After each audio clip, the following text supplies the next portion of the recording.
points. This is how we start our show. Welcome to ETE Everything Else, where we cover everything other than WWE and AEW. But again, that shit just falls into stuff. It just does. It just does. They're even in the Super Juniors, damn it. Yeah, everywhere. Everybody's never everywhere. A forbidden door, open like a mug. Yeah, this is a forbidden door, a multiverse of matches. It's just nonsense after nonsense everywhere you go. First of all, I'm Marcus, the grand finale, and I'm joined by, as always, Jemal, who I guess could have done his own introduction, but this week I decided to do it. How you doing, Jemal? Three faces of Jemal. You already know. I'm here with that grand finale over there. You already know. All right, let's go. We're gonna talk about everything else. Let's talk about it. And first thing we're gonna talk about is Capital Collision.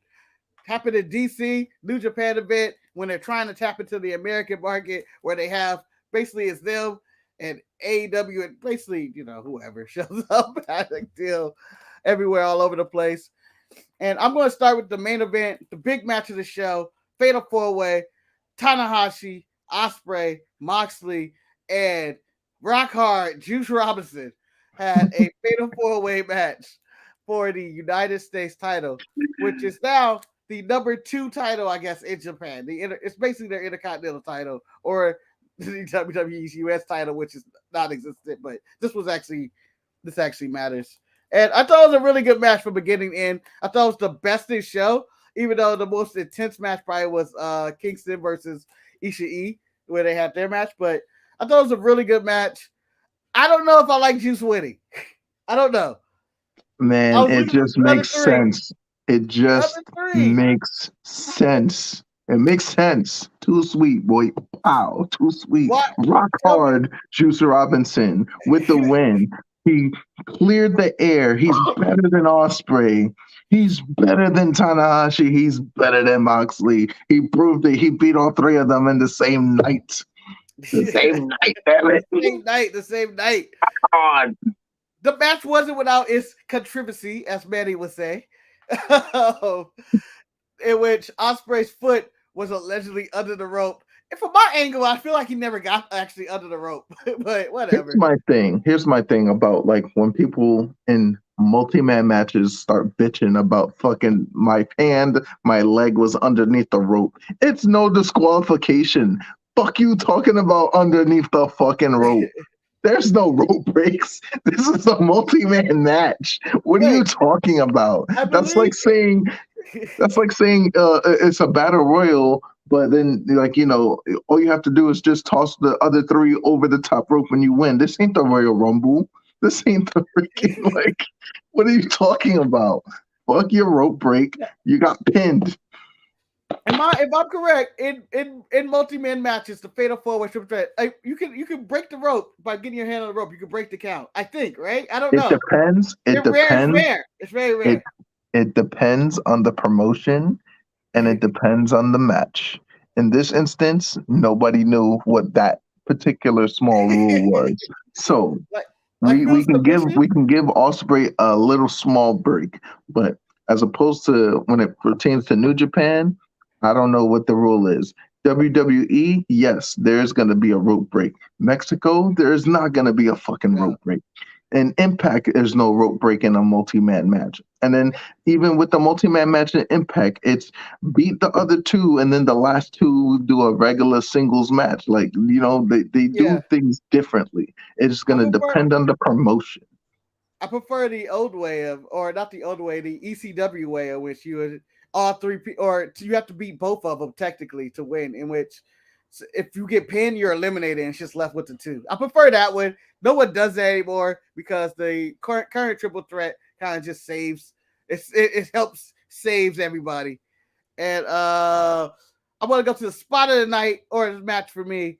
The high five flow to the outside through the baby table as I like to call. I hate the Japanese tables. I don't understand. We were in America. They could have just used a regular table, but That's they the still used the desktop. tiny. That's the desktop table. Those are the Microsoft Surface tables that they're using out there, man. It looks like a school desk. It always looks like a school desk that a kid would be on. It's like, oh, okay, I'm coloring this stuff in my kindergarten class. So, because Tanahashi is gonna get himself and others injured one day doing all this nonsense. He did it to Kenta ever since he fought Kenta at freaking Wrestle Kingdom. He's just been high fly flowing his ass all over the damn place. What is wrong with this man? You're like 60. You're like 50 something years old. Stop flying. Stop. Please. He's in his Terry Funk phase. He's in his Terry Funk phase. What is happening? It's like these old wrestlers nowadays are still freaking trying to do, and it's just like, stop, please. Ric Flair and Steamboat's about to have another one. What is going on? Freaking, I got the Rock and Roll Express still relevant in tag team wrestling right now. Yeah. Why? Lady Destroyers. These old heads need to chill. Literally. No, just stop. Just stop. But I'm not gonna I'm not putting Tanahashi in the Rock and Roll Express Ric Flair category. Now they need to stop. But Tanahashi over there diving to the outside, man, you 70 years old. I mean, it's not to his credit. He's not doing bad. It's not like when I watch Jeff Hardy does his swanton, but I go like, man, this is getting tough. You look like a sack of potatoes falling on people at this point. Just like Darby Allin doing the same thing, even though he's young. Yeah, Darby Allin's gonna be dead in like 2 years or something. Just stop diving off stuff. Damn, it's not time. It's a time and place for that. That Dynamite was not a time to die. Oh my god. It's his hill and he's gonna die on it. And then Sting just doing the same thing that we're talking about. He's I'm with the young kid. I'm gonna jump too. No, stop. What are you doing? You don't have to dive. You can get this, you can do the job without the dive through tables and stuff. But I thought it was a good way to take out Mox. It looked intense. That little table. I was like, this could go really bad if he actually lands. I thought he was not gonna actually jump, but then when he jumped, I was like, oh shit. But other than that, it was a really good match. It was nonstop action from beginning to end.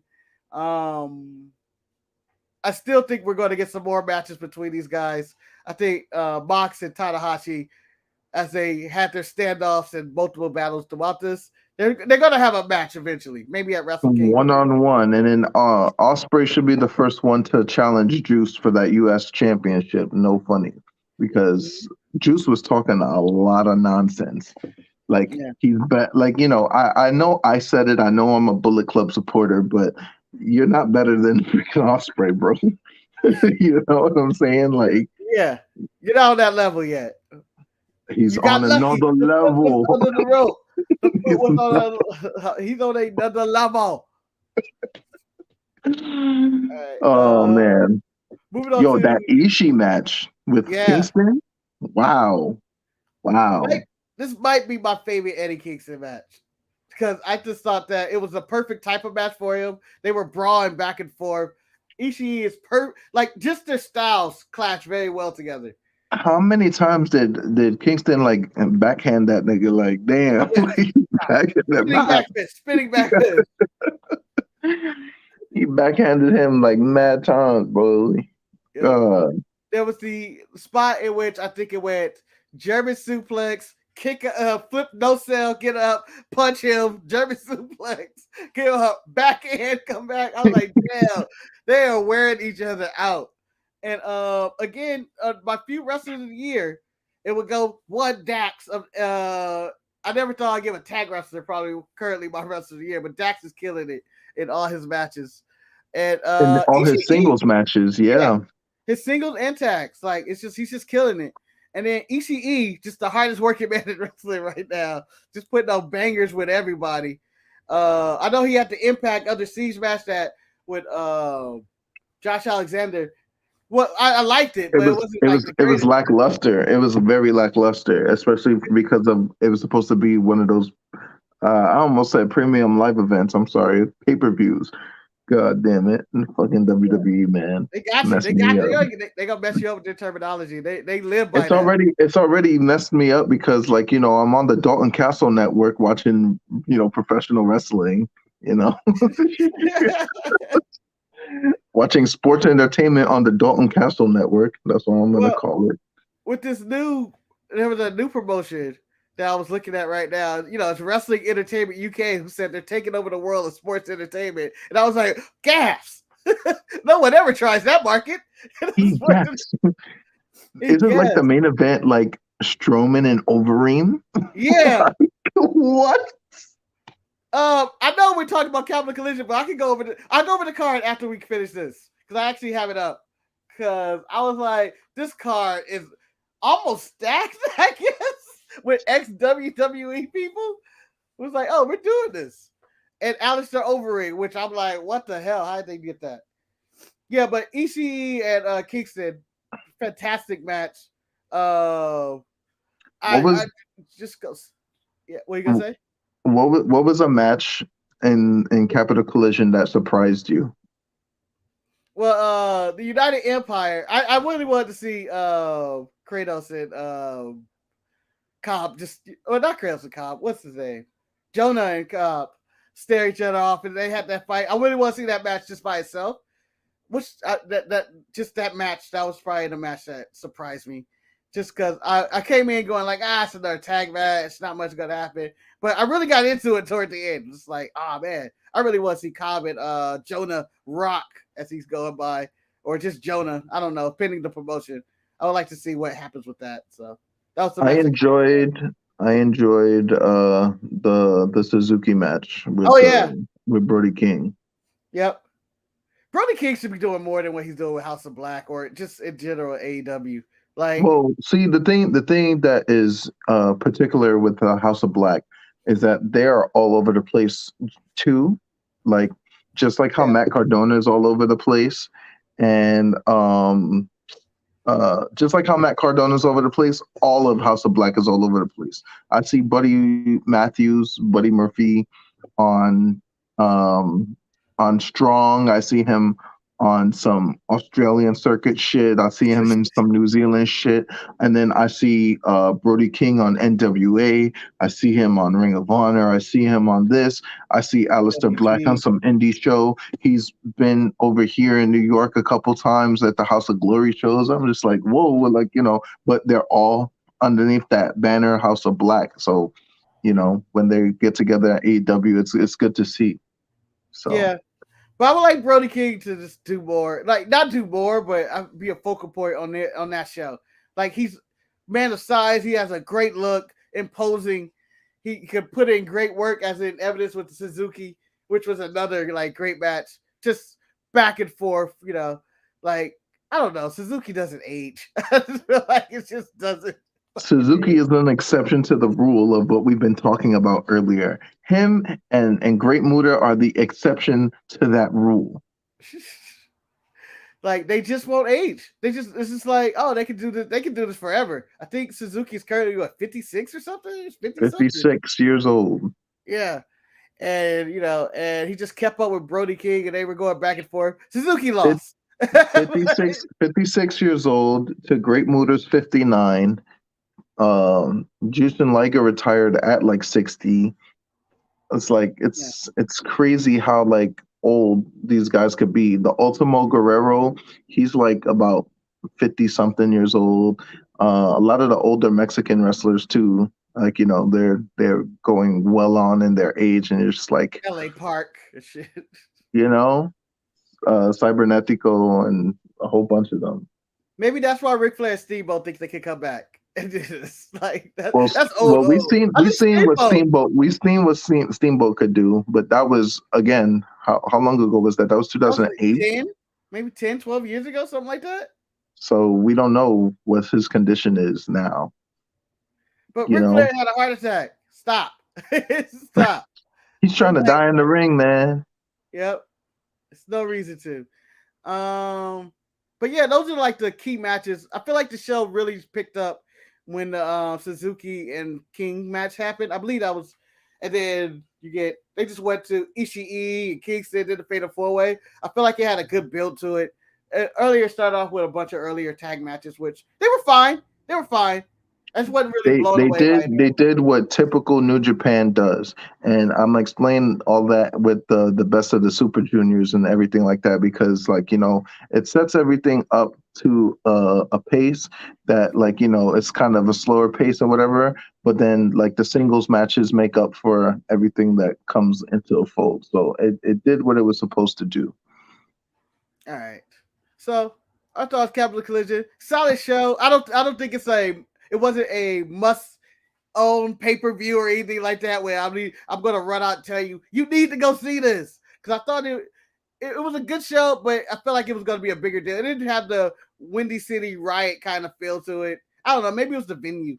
I feel like everything was distance, like they were far apart. It's not so much the venue. The buildup wasn't as much as Windy City Riot was. Windy City Riot's buildup was just due off the backs of Will Ospreay versus Jon Moxley one-on-one. Even though they did have a major wrestling main event and everything like that, Capital Collision is just a small dosage of what the Forbidden Door is going to eventually be. Now, they need to, and when I say they, I'm not talking so much New Japan because they already got everything in their books. I'm talking AEW at this point in time. They have to figure out a way to make sure that their stars are equal stature to the New Japan stars. So who is going to go against Okada? We already know that Moxley is looking at Tanahashi. If Kenta was healthy, we already know what the big money match was. CM Punk. You already know. So, you see what I'm saying? They need to have something along those lines of boom, And if CM Punk is champion, that really changes the dynamic of who he wrestles, because where do you go? You're like, think about it like this. If on May 29th, CM Punk defeats Hangman 1, 2, 3, whatever the fuck. Yeah. How crazy would it be if the lights go out, you hear you see fucking Okada come down to the ring with the IWGP Heavyweight Championship, and then they go challenge each other, champion versus champion, not title for title, but champion versus champion at fucking it would be intense. It'd be shut up and take my money. And I feel like there would be a lot of fanboys, including myself, who will now be known as Rock Hard Juice. Just insert last name. Just take my money. Even though I would love to see Okada wrestle like Bryan Danielson or something, but you can't miss with Okada. He is probably the best, if not the best in the world. You cannot miss. But champion versus champion at Forbidden Door, they already sold the damn thing out. Now it's just like a matter of how many pay-per-view buys are we actually going to get for this show, because it's got to be pay-per-view type matches. It has to be, because if not, even if it's successful, it will be a failure. Yeah. So in the chat, they're bringing up the battle of the Super Junior tournament that began, I guess I would say last night, my time, sometime in the middle of the night, this morning, wherever time zone you're in. You got a chance to check it out, Jemal. What are your thoughts? I thought that it was a good start of the tournament. A lot of this is the A block that happened, so it was just like they didn't even get to the B block yet. Like I was saying earlier, with the tag team matches, that they do what they're supposed to do to get the crowd right for everything that's about to happen. It was a nice little introduction on who's going to be in the tournament, the different type of promotions that's in the tournament itself. So, Clark Connors is New Japan Strong, which is basically New Japan USA, versus Ace Austin, who's an Impact Wrestling wrestler. Yeah. You had Kanahamaru versus Alex Zane. Alexander So much been better all over the names than I place. will be. That's why I'm glad I pass it to you because there's Yeah, names that like I'll be like, I can't like say it. Alexander and Kanahamaru, like they had a little decent match and stuff like that.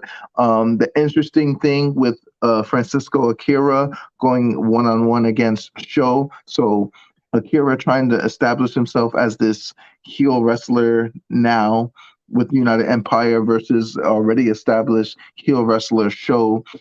Sho's been in this tournament before, so it's like it's different now because he's in Bullet Club now. He's in House of Torture now. Tomfoolery insists. Taguchi and Hiromu Takahashi had like a comedy match esque.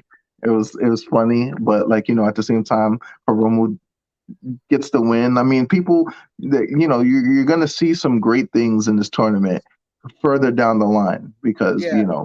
it's This is how it's they it's a always been. long stretch.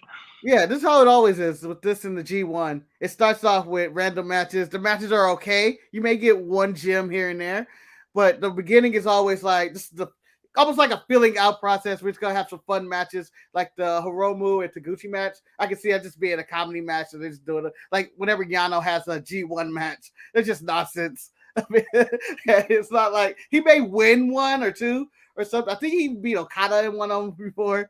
That was ridiculous. When they do stuff like that. So the beginning of the tournaments don't really actually matter. It's more like maybe a month down the line, I would say 2 or 3 weeks down the line when you go like, damn, give it about a couple weeks.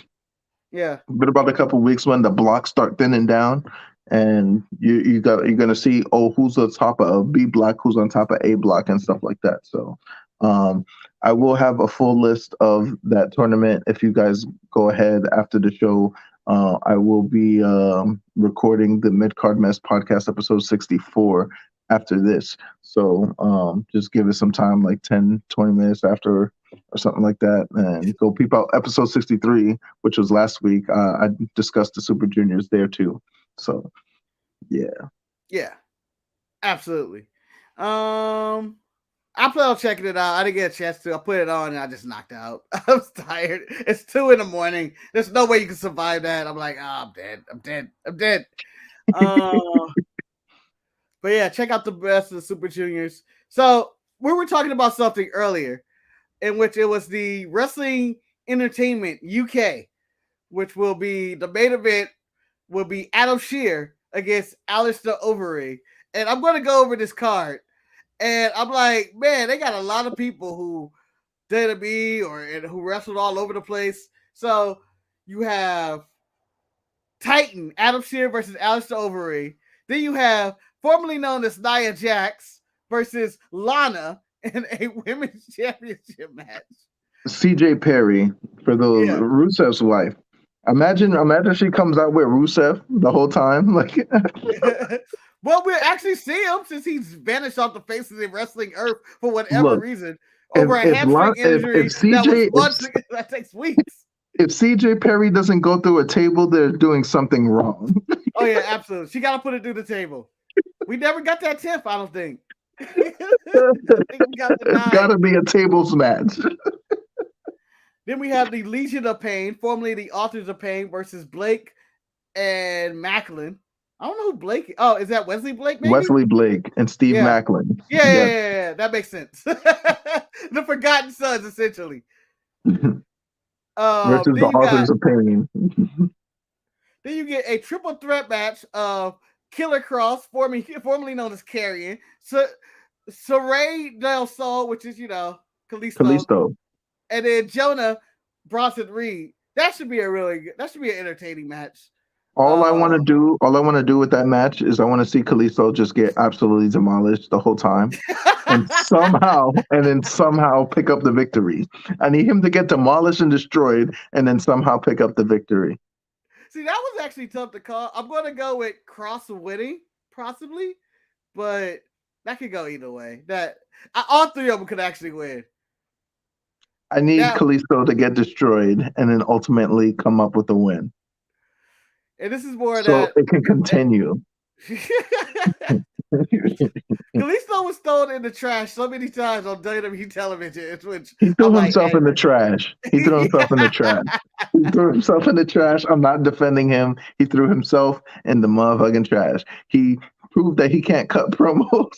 He's like, shit. Yeah. Well, here it goes into the trash, into the dumpster.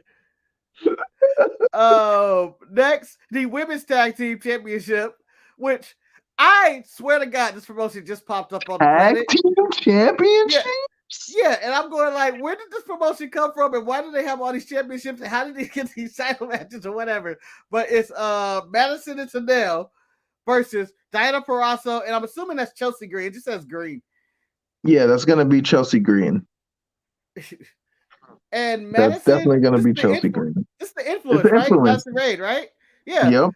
I'm curious why they don't have their like last names on there. Sticky fingers and Sticky Fingers Tennille Dashwood.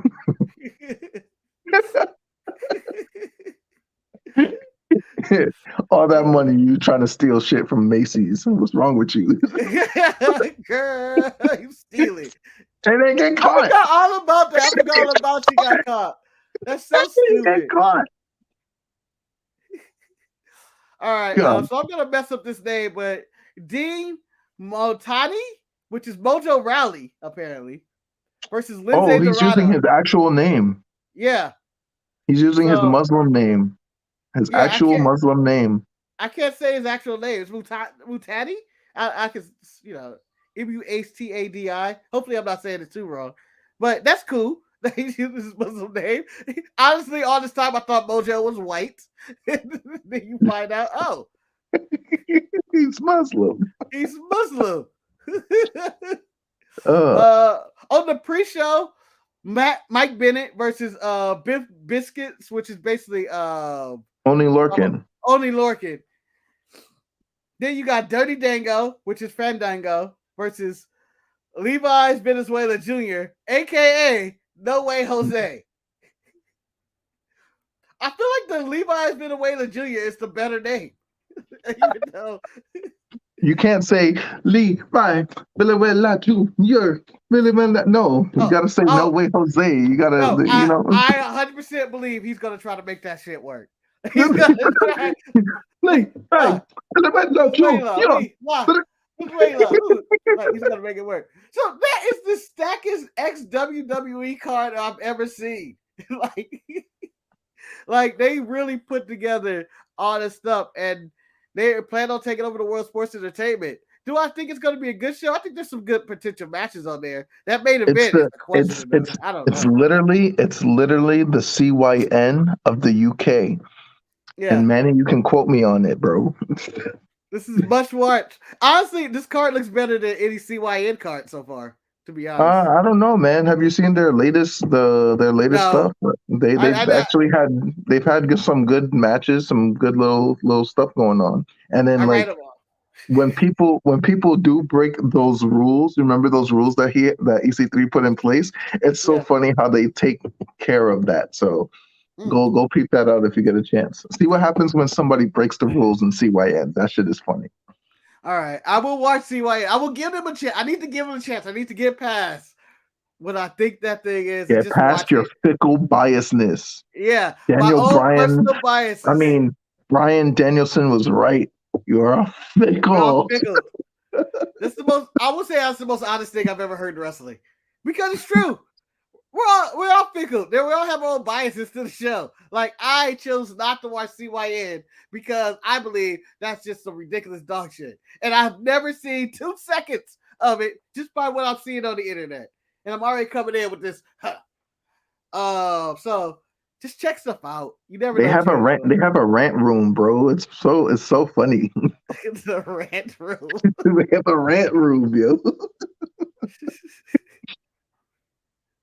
That's where they cut the promos.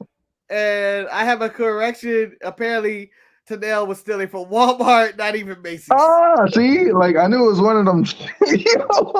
Yo, stealing from Walmart is just being a customer at Walmart. You're famous. You're YouTube famous. You're worldwide famous, and you're at Walmart stealing. What's wrong with you? No, the problem I have with it, my problem with it, people steal at Walmart all the time. How the hell did you be the one to get caught? God. Damn it, Tanel. Don't try to steal at my Best Buy. I'm right there at the door. Y'all don't want me going up after you.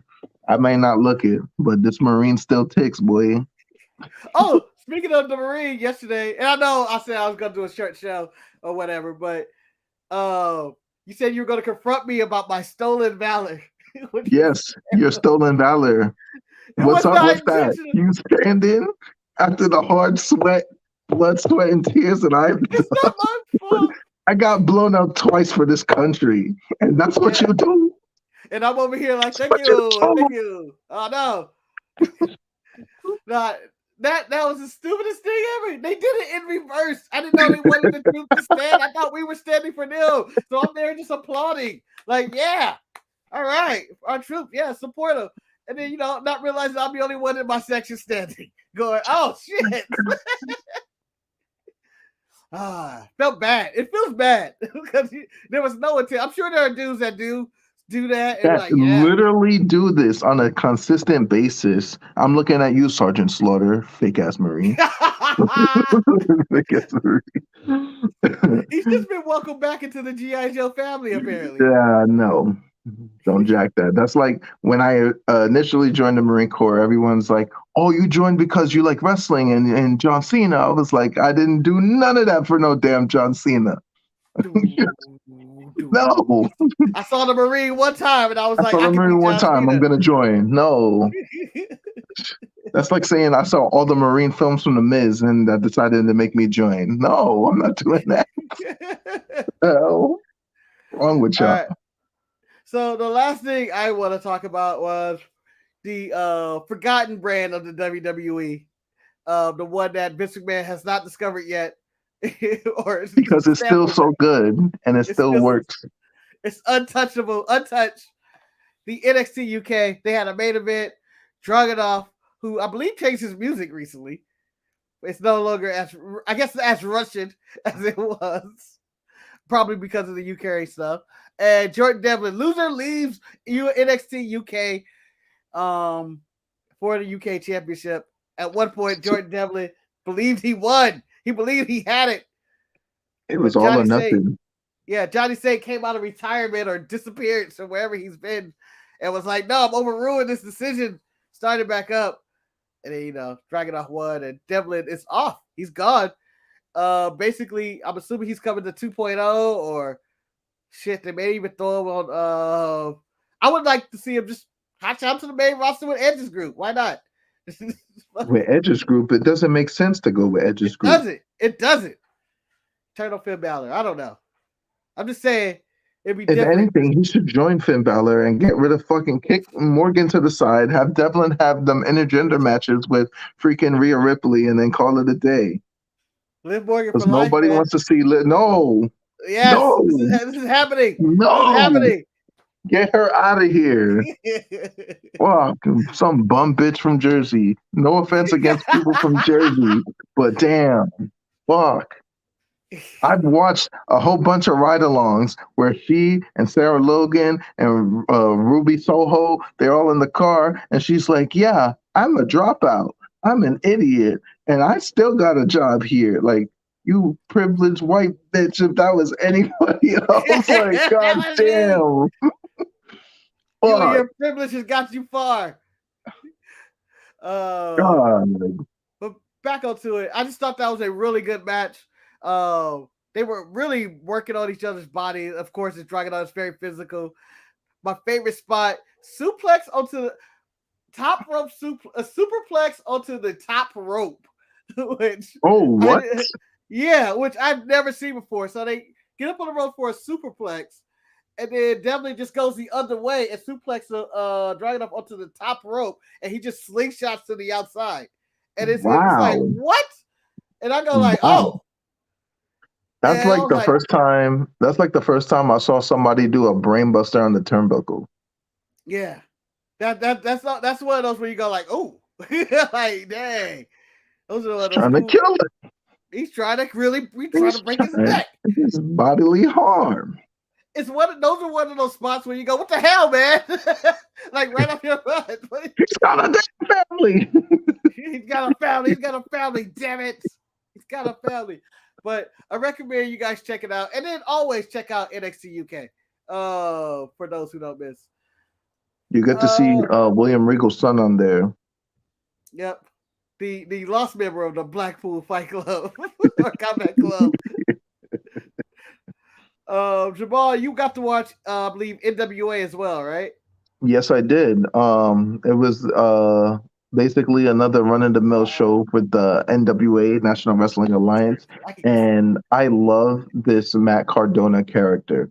He took from being tossed on the stage of Monday Night Raw with the cast and in the wheelchair to getting turned on by Eve Torres to winning the Intercontinental Championship just to lose it the next night. Like, he took all of that,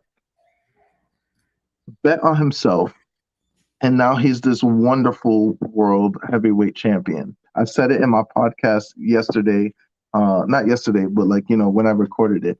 I said it before. I say it again. Matt Cardona is one of the hidden gems that actually has made it without the WWE.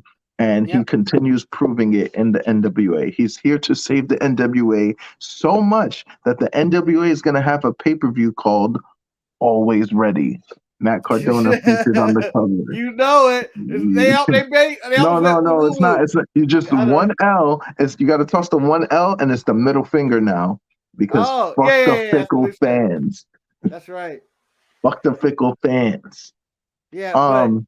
The Commonwealth connection. All I could think of, and this goes back to what we were talking about earlier.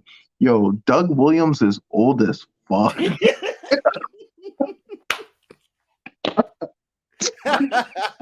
That man is old as shit. Yeah. God. Yeah. And then it didn't help. It didn't help with the bad tan that freaking Harry Smith, David Hart Smith, for those that don't know, the British Bulldog son. It didn't help with the bad tan either. So the main event of this night was it was Matt Cardona, VSK, and Mike Knox. Yes, Mike Knox, Kelly's hello, that Mike Knox. Versus the Commonwealth connection with Nick Aldis and Doug Williams and Harry Smith. Solid little matchup and everything like that. NWA is doing a great job in progressing this story. It needs to end sometime soon, hopefully very soon. But until then, they're going to continue this story. Nick Aldis ended up picking up the victory via the cloverleaf. I don't know what he likes to call the cloverleaf. It's the Texas cloverleaf, but he's British, so what I'm saying. Something else. So Nick Aldis is Manny's favorite wrestler in the world. He hates him so much. He hates Nick Aldis, the national treasure. He's the national treasure. He said he's the most boring wrestler on the planet. And you know what? There's part of me that when Nick is in the ring, I'm like, there's nothing exciting there. But Nick can give you, he's a solid character, a solid promo. He's all right. Manny is harsh on Nick Aldis for whatever reason. Nick Aldis gets no love for Manny. Matt Cardona being the champion is the best thing that can happen for Manny. And he still won't watch. He's like, no, fuck Nick Aldis on that show. Nick Aldis is the show. No, I'm not gonna watch it. The other parts of the show was actually pretty interesting too. Trevor Murdoch has a little change after he lost to Matt Cardona for the NWA Heavyweight Championship. So he's been turning his back on all his friends. He turned his back on Aaron Stevens, Damian Sandow, for those that don't know who I'm talking about. The Pope is also one of those names that he's literally turned on. Basically, the Pope cut a promo saying that he's going to have a conversation with Trevor Murdoch. They've traveled all over the world together. Both of them have been in WWE around the same time. So it makes sense that they have that little connection. And obviously, the frustrations of losing opportunities for the NWA 10 pounds of gold. Both of them have that, but obviously one is taking it better than the other. So that's going to be a good little dynamic. Mims actually won a body slam challenge last week. Yes, we did Yes, cover Mims that. won the body slam challenge last week, and Tyrus was basically praising Mims for actually letting that happen. So he was like, "Yes, I want competition. I want to defend this. There was nobody worthy. Mims proved himself worthy by being able to lift me. So now we're gonna really get it on. Hopefully, that's gonna be at Always Ready. But who knows? They could always whip it out anytime, Yeah, anytime my that whole they so thing with choose." the I hate Tyrus, but I watch NWA for this shit, the body slam challenges and just that old school shit like that, where it's just like this is something out of 1985 or before then. That's what I There watch was this show for.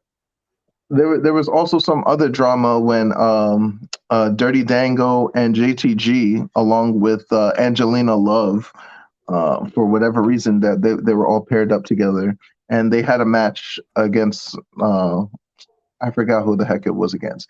Anyway, the point was that Velvet Sky is on commentary talking about, oh, I want to be with Fandango and this and the third. I didn't know that she was going to be managing them, and You she's still all with that? I over don't him. know. She's still with the I don't know shit. Like it's just this. And then of course, May Valentine talking about how she's a Yo, legend. girl. Yo, girl. I can't stand Yo, May girl. Valentine, bro. I can't.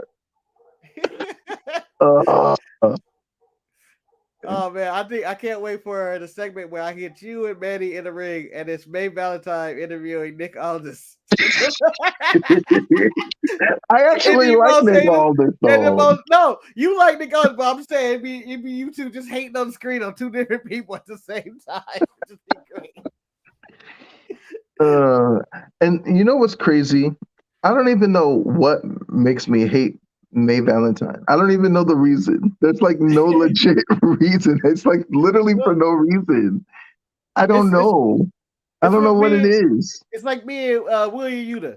I hate him. I don't know what it is. I just don't like him. I don't think he deserves What did anything. he ever do to you? Never Like, personally did anything to me. Can't like him. Can't like him. Don't know. Like we said, we all bring our own biases in there. In my lifetime, fuck William Yuta. I don't know what it is. Maybe in a past life, in some external shit, May we were May arch rivals. Valentine May Valentine is in Liv Morgan territory with me. Oh shit. Next, May Valentine, two sweets. Oh my god. Jay White comes to NWA. Too sweet May Valentine. Well, he too sweet every now and he and moves and stuff. So May Valentine is due. Last thing, it was in the advertisement. I totally forgot about it. Joe Black and fan fight. If you guys haven't seen the video, go find it. I don't have the video here. I could have put it up, but basically, Joe Black, indie wrestler, is walking down to the ring. I'm saying he's just talking shit. I believe he'll doing heel shit. From what I gather, I don't feel like it was anything extreme. Said a fan took it personal. I'm assuming walked up to him, gave him a headbutt that would make any headbutt wrestler, I can't think of any right now, proud. And then they just start That fighting. wrestler that you're thinking of is 10 feet in the ground. Damn. 10 feet? Not even 6. Damn. It's 10 feet in the ground. That's the wrestler you're thinking of. The other one that you're thinking of is injured paralysis. all my headbutt wrestlers are gone. The correction, I'm thinking of Bunk from the old video game. Fuck it. I know you know what? That's what I'm thinking of. No, I'm not even a wrestler anymore. I'm thinking of Bunk. Your favorite rugby player is gonna be hurt after this headbutt. I know. Citizens are dying. So this happens, and my main thing is you don't put hands on the wrestlers, and I feel like you know what you're going to in a wrestling show for the most part. Heels are going to do what heels do. That's what I'm assuming was going on here. I'm assuming Joe Black's heel, talking shit, talking to the fan, pointing one out, normal shit, kind of what MJF does on a normal night, whatever. Just heel shit, and then you come in the ring. I just think that security could have been better in that. That's who's in the wrong here. You know what I think about this, and I think that if the person that did the headbutt was of a darker complexion, then he would have got handled a long ass time ago. But because we're I don't know where the heck we was. We was in some East Jesus nowhere town with Joe Black being Joe Black, and you know, it just happened. I think that fan had one too much to drink. I could be wrong. I could be, on point. But again, you don't put your hands on the talent. They're there to entertain you. They're there to perform for you. They're there to do a show. You put your ass in that seat to watch them. So don't put your hands on them, please. Don't. It's stupid. Yeah. It's dumb. It's dumb. Any given time. Don't hop the turnstile. Don't try to be in the show. Don't fucking try to tackle, not everybody's Bret Hart. You're not going to just, I blame Will Smith for this because Will Smith set the precedent for it. Oh, just smack anybody. You can just go up there. No repercussions. No repercussions. I'm going to tackle Dave Chappelle because Will Smith slept my wife's name out your goddamn mouth. That's probably what he said. That's probably what he said. He was like, yeah, that's why I fucked your wife or some shit like that or something.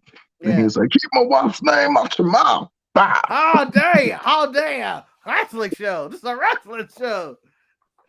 I just don't know what the mindset of a person that says my attack will be go headbutt first.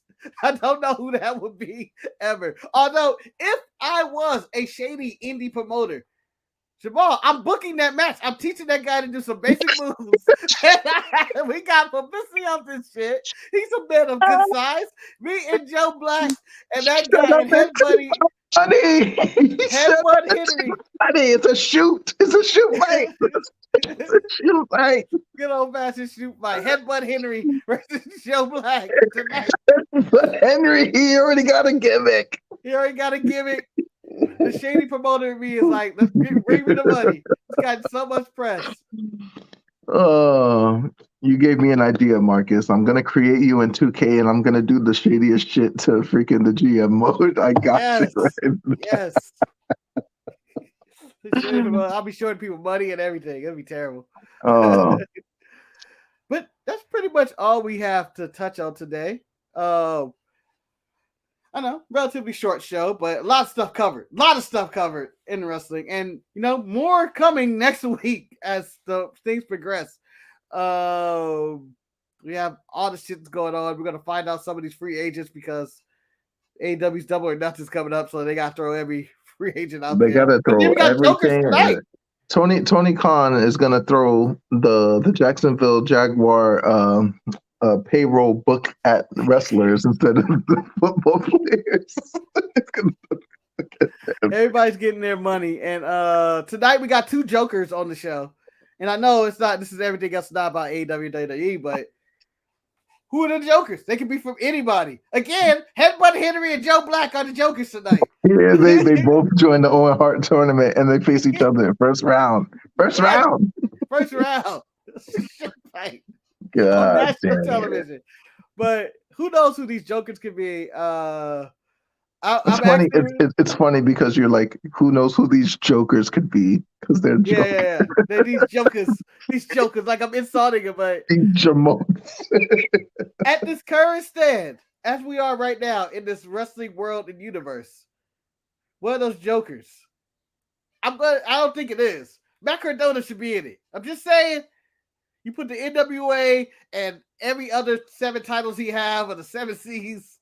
How much heat would he get for winning that tournament? Oh my god! The heat.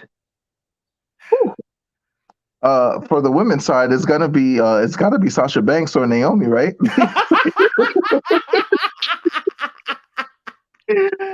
Right? It's gotta be. It just has to be. Gotta be. I'm sorry, Trinity Fatu and Mercedes B. Mercedes B. They out there and it's like, yep, damn. But the female side, I don't know. Maybe I really don't know who they're gonna get. Although rumor has it, it's gonna be the Garganos, Candice and Johnny. Like Candice? Yeah, Candice in the women's and Johnny in the men's. I don't know how I feel about that. Take care of your baby. Stop the madness. Whoa. You don't say that to Becky and Seth. who are both Yes, out I there in do. these streets. Yes, They the out there hell in I the do. streets. They out there in the Yes, streets I do. in the ridiculous Don't outfits. do that. I tell everybody that was child. Oscar was fine taking care of her little baby, her teeth, and her baby, and all of that stuff like that. Go home, take care of your children. I said the same thing when people were talking about Roman Reigns not being able to make shows. I was like, that man has a family. He's got to go take care of his children and his cancer. Okay, leave him alone. Yeah, He's leave the Roman the tribal fuck chief. He alone. does what Yeah. he wants. Shit. Seth and Becky brings their kid to the shows. They just have not their kids, but their kid to the show. Cody They set just bring that 'em. blueprint, yo. Cody set the blueprint for that. Cody brings his dog, his wife, probably his Aren't they, kid now, aren't they one and the same? The fuck? and Let me stop. a countdown clock. Let me stop. I Brandy's don't a know who. beautiful lady. Yeah, but she seems like a lot, a lot. Like it seems like It seems like they're perfect for each other. They're both why extra. we know why she ended up with the white man. Oh, hey, yeah, but you know. Hey, hot take, man. That's Excuse me, Cody is half Hispanic. Okay, half Hispanic. Oh yeah. Say less. Let me get the countdown on Cody. Can I get the countdown? Countdown on Cody. Let's get the countdown, Cody. You know, we got like 1 week to talk about him on our Tuesday show. So get the countdown. Get that countdown going. Get that countdown. All in. Oh, that's it for the show. Our countdown, our clock has ended. I hope you guys enjoyed the show. Again, find Jemal on SoundCloud at the Three Faces of Jemal right here, right there, where his finger can point and my finger just kind of disappears into the abyss. Right there. And you can find me and everything else on this channel. Only on the Sharpshooters Network. Live. I don't know. I don't know where I was going with that.